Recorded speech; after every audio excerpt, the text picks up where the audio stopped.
Assalamualaikum warahmatullahi wabarakatuh. Alhamdulillah, atas izin Allah, kita dapat bertemu melalui mata kuliah Islam dan Sains. Hari ini, topik pembahasan kita adalah Islam dan Sains. Kenapa penting dibahas? Sahabatku yang dirahmati Allah, saat ini kita hidup di zaman modern. Zaman yang tak bisa dilepaskan dari teknologi. Hampir semua aspek kehidupan bergantung pada teknologi. Dan tentu saja, teknologi tidak muncul begitu saja. Ia lahir dari sains. Karena itu, sebagai manusia modern, mau tidak mau, kita harus berinteraksi dengan sains. Pertanyaannya kemudian muncul adalah, di mana posisi agama, khususnya Islam, di tengah dunia yang dikuasai sains dan teknologi ini? Ada anggapan yang cukup kuat di masyarakat modern, bahwa agama dan sains itu tidak selaras. Agama berbicara tentang yang gaib, sementara sains berbicara tentang yang empiris dan terukur.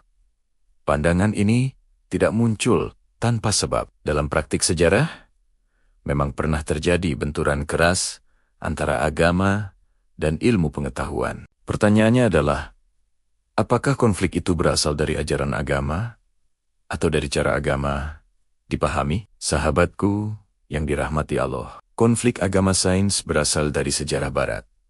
Anggapan bahwa agama bertentangan dengan sains berakar dari sejarah barat. Pada abad pertengahan, Eropa berada di bawah dominasi gereja Katolik. Saat itu, sejumlah doktrin gereja bertentangan dengan temuan ilmiah. Ilmuwan yang berbeda pandangan dianggap sesat. Bahkan, sebagian dari mereka mengalami penyiksaan dan hukuman berat. Puncaknya adalah peristiwa kelam yang dikenal sebagai Inkuisisi. Peristiwa inilah yang kemudian melahirkan trauma mendalam. Agama dipersepsikan sebagai penghambat kemajuan. Lalu, ketika para ilmuwan akhirnya memenangkan pertarungan ini, agama justru disingkirkan dari ruang publik. Ilmu pengetahuan modern tumbuh pesat, namun bersamaan dengan itu, lahir juga sikap curiga, bahkan kebencian terhadap agama. Dari sinilah benih pemisahan agama dan kehidupan modern mulai tumbuh. Kemudian muncul satu doktrin besar, sekularisme. Gagasannya sederhana tapi radikal.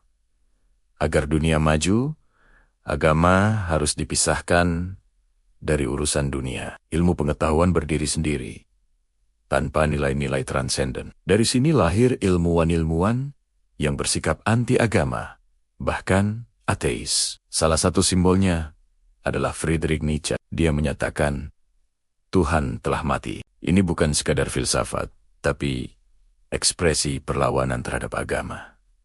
Sahabatku yang dirahmati Allah, doktrin sekularisme akhirnya merambah ke dunia Islam.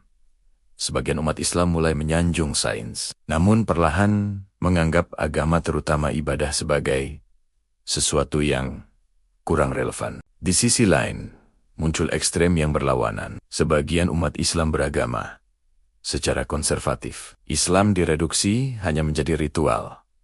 Bahkan, ada yang memusuhi teknologi dan ilmu duniawi. Dua sikap ini soma-soma bermasalah. Padahal, dalam sejarahnya, Islam tidak pernah memisahkan urusan dunia dan akhirat antara agama dan sains. Dalam Islam, menuntut ilmu adalah bagian dari ibadah. Mengelola dunia adalah bagian dari tanggung jawab keimanan. Memisahkan agama dari kehidupan atau memusuhi sains atas nama agama, keduanya bukan ajaran Islam. Ini adalah kekeliruan yang belakangan mulai disadari kembali. Pada masa kemasan Islam, jauh sebelum Barat modern, telah lahir para saintis Muslim besar.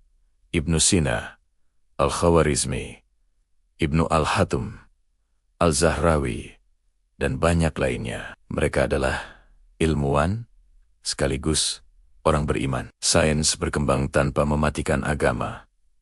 Agama memberi arah, sains memberi alat. Inilah mengapa Islam dan sains penting dibahas, agar kita menjadi manusia modern tanpa tercerabut dari iman. Karena sejatinya, Islam dan sains bukan dua kutub yang saling meniadakan, melainkan satu kesatuan untuk mengelola kehidupan di dunia dan di akhirat.